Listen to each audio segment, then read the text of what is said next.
അത്ഭുതങ്ങൾ സൃഷ്ടിക്കാനുള്ള കഴിവ് നമ്മുടെ വാക്കിനുണ്ട്.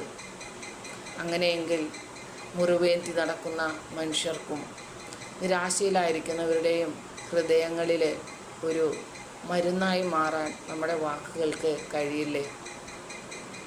നമുക്കൊന്ന് ആലോചിക്കാം. എത്രയോ പ്രാവശ്യം നാം സംസാരിച്ചിട്ടുണ്ട്. പക്ഷെ അവയെല്ലാം പരിശുദ്ധാത്മ പ്രേരിതമായിരുന്നു. അവയെല്ലാം മറ്റുള്ളവരുടെ മുറിവുണക്കുന്ന തൈലമായിട്ടായിരുന്നോ? അതോ മുറിവുകൾ ഉണ്ടാക്കുന്നതിനായിരുന്നോ? നമുക്ക് പശ്ചാത്തപിക്കാം.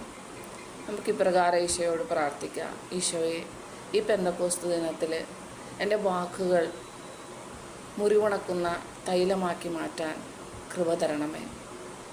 സകലത്തെ സ്നേഹിക്കുന്ന, സകലത്തെയും വിശ്വസിക്കുന്ന, അത്ഭുതങ്ങൾ സൃഷ്ടിക്കുന്ന സ്നേഹത്തിൻ്റെ തലോടലുകളായി എൻ്റെ വാക്കുകളെ മാറ്റണമേ.